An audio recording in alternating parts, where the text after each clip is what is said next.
Hi, I'm Katrina Griffin and I teach German near Baltimore, Maryland. I currently teach levels 3, 4, and AP, but I quite often teach level 1 as well. What this criteria means to me is that I am a facilitator in the classroom and that I am creating experiences for students to show that they understand and for students to process their learnings with other students in the classroom. So something that I use quite often are visible thinking routines, and those are strategies where students have to frequently show me what they're thinking and how they're thinking so that I can assess the learning that is happening in the classroom. These are some of the visible thinking routines that I do with my students. The first one is see, think, wonder. Students get a picture, usually, and they say they see in the picture what it makes them think about and what it makes them wonder about. This is an example from German 1. You can see that the pictures are different and that they've got some language to use to help them shape their answers. Another visible thinking routine that we do is headlines. Students are given a source, a written text that does not have a title. They have to create a title. They have to find a picture that represents what they read, include a slogan or motto, and write 3 important details. This is an example from one group.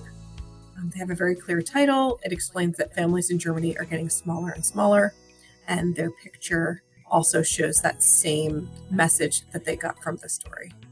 This is another group. They read about the fact that surfing the internet costs companies time and money. They didn't do as great a job. Most of their details are quotes, and their picture does not represent what they've read. So it makes it easy for me to see what they understood.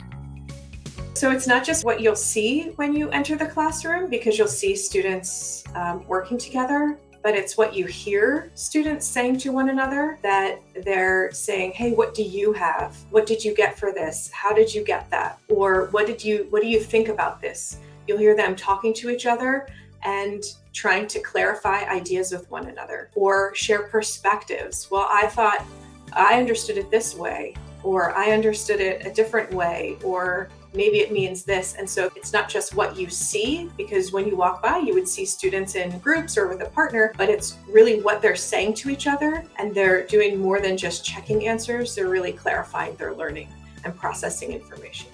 Another activity is called Save the Last Word for Me. Students read and annotate a text. They pick a quote from the text and then write it on one side of an index card. They write why they picked it on the other, so they're writing 2 different things. And they get into groups of 4 or 5 students. One student reads their quote aloud, the other students respond to the quote one at a time.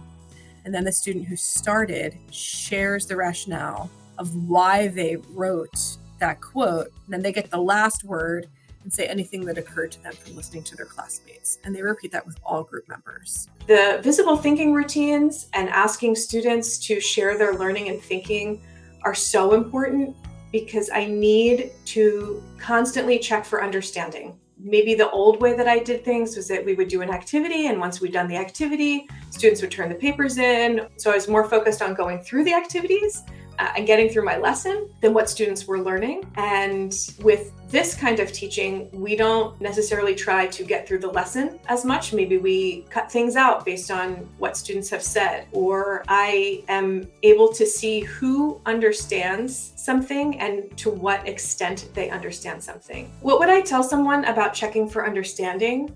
The first thing I would say is to actually start to write out what you are going to do in your lesson. You can make a card that's a guide for the students and a guide for yourself. If I give my students something to do, am I going to have them talk to a partner about it and then share out? Are they going to mark something on their paper? And really just thinking about what it is that I am going to say, what it is that I'm going to ask students to do, what am I expecting to see, what do I want them to hear each other asking. Any sort of questions and statements that students need in order to interact with each other about something, and that will help you also as a teacher clarify your instruction on checking for understanding, because it's something that you're purposefully going to have students do.